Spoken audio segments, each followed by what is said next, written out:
प्रतिनिधिमंडल मिलने गया था, क्या एलजी से मुलाकात हुई? देखिए, ये बहुत ही जो है शर्म की बात है और बहुत हैरानी की भी बात है कि आज दिल्ली की चुनी हुई महिला प्रतिनिधि एलजी आवास पर उनको पहले से सूचना देकर आई। ठीक है, समझ आता है, हो सकता है कि एलजी साहब कहीं और बिजी रहे होंगे, लेकिन उनका इतना लंबा चौड़ा स्टाफ है, कोई तो मुलाकात कर सकता था। हम बीते 1-1.25 घंटे से वहां पर बाहर खड़े रहे, बिल्कुल गेट के। किसी ने किसी तरह की कोई बात नहीं करी, किसी ने किसी तरह की कोई मुलाकात नहीं करी, ना ही पूछा क्या विषय है, क्यों आए हैं, या जिस विषय को लेकर हम आए हैं उनके पास उससे संबंधित क्या कोई ठोस पुख्ता उनकी कोई जानकारी है या कोई जवाब है। ऐसा कोई वहां पर संवाद नहीं हुआ, ऐसा कोई वार्तालाप नहीं हुआ।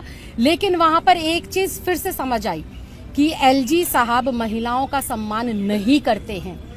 एलजी विनय सक्सेना जी पूर्ण तरीके से, ये आज मेरी व्यक्तिगत राय है, जो मुझे वहां खड़े होकर महसूस हुआ, वो पूर्ण रूप से महिला विरोधी हैं और महिलाओं को अपमानित करने में उन्हें मजा आता है। जैसे कि बीते 1 साल से एक महिला कर्मी डॉक्टर के साथ जो दुर्व्यवहार हुआ, वो डॉक्टर लगातार प्रयास कर रही थी अधिकारियों से संपर्क करने का और जो सेक्रेटरी हेल्थ से बात करने का, लेकिन उसकी ना ही गुहार सुनी गई, ना ही उसकी शिकायत दर्ज हुई, बल्कि उसको प्रताड़ित किया गया।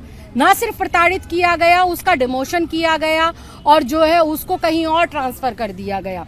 और आज जब उसकी आवाज को बुलंद करने के लिए और उसकी हिम्मत बढ़ाने के लिए और जो भी ये व्यक्ति है जिसने ये घटना को अंजाम दिया है, उसकी गिरफ्तारी हो, कड़े से कड़ी कार्रवाई हो, जब इस संदेशे को लेकर हम दिल्ली की चुनी हुई महिला विधायक, दिल्ली विधानसभा की मैं स्वयं उपाध्यक्ष हूं, जब हम यहां पर पहुंचे हैं तो आप देखिए किस तरह से सैकड़ों की संख्या में पुलिस बल की तैनाती की गई।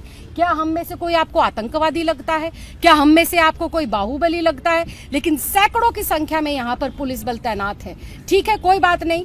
हम जब अंदर गए तो वहां पर हम बिल्कुल उनके गेट के बाहर खड़े रहे और रिक्वेस्ट करते रहे कि जी मिल लीजिए, मिल लीजिए, मिल लीजिए।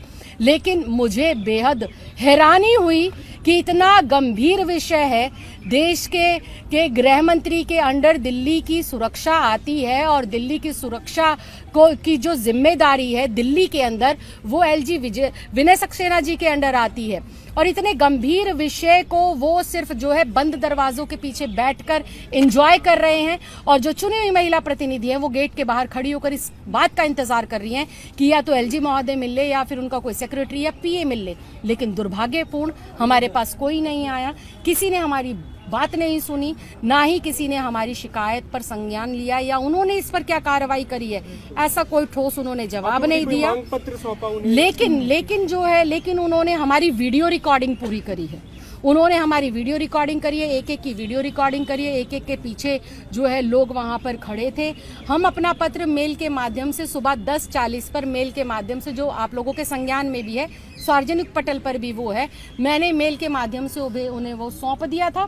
उन्होंने वही जो मेरी मेल की कॉपी निकाल के रिसीव कर एक स्टेनो लेवल के अधिकारी को हम 5 महिला जनप्रतिनिधियों को सौंप दिया। बेहद दुर्भाग्यपूर्ण, बेहद शर्मनाक। एलजी महोदय को तो शर्म आनी ही चाहिए, इस देश के गृह मंत्री को भी डूब के मर जाना चाहिए कि देश की राजधानी दिल्ली में कोलकाता जैसी जो है घटना का जो है अंजाम देने का प्रयास हो रहा है। 1 साल से पीड़ित डॉक्टर को प्रताड़ित किया जा रहा है, उसका डिमोशन किया जा रहा है, उसको तरह तरह से धमकियां दी जा रही है। और आज तो आप सबके सामने ये खुले तौर पर प्रमाणित हो गया कि चुनी हुई महिला प्रतिनिधियों के पीछे भी सैकड़ों की संख्या में पुलिस लगा दी गई, लेकिन उनकी गुहार नहीं सुनी, उनकी बात नहीं सुनी। घटनाक्रम पर किस प्रकार से, कब और कैसे संज्ञान लेंगे, वो कोई ऐसा ठोस उन्होंने जवाब नहीं दिया। शर्म की बात है, दुख की बात है।